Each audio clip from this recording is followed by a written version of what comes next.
Kim bir musulmonni dunyodagi bitta mashaqqatini yengillatib qo'ysa, bir mushkulasini hal qilib qo'ysa, Alloh taolo qiyomat kunida shu bandani qiyomat kungi mashaqqatlarni yengil qilib qo'yadi, mushkulasini ko'tarib qo'yadi.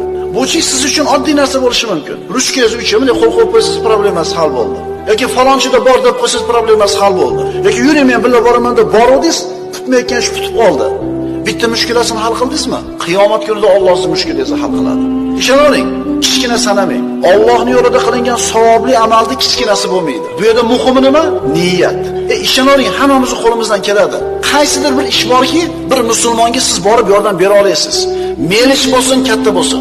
Masalan, qayerga borib dokument topshirishni bilmayapti xaroda. Bir narsani dokumentini bilmaydi. Vaqtingiz bormi? Yurdi, olib borib, menga olib topshirasan dedi. Shu ham bitta mushkulani hal bo'lishi. Qo'y, menga nima kerak bor, boshimga g'alaba qilib, bilgan ishini qilsin bor. Xuddi shunaqa. Sen ham Allohning yordamidan qolaverasan. Senga ham Allohning yordami bo'lmaydi.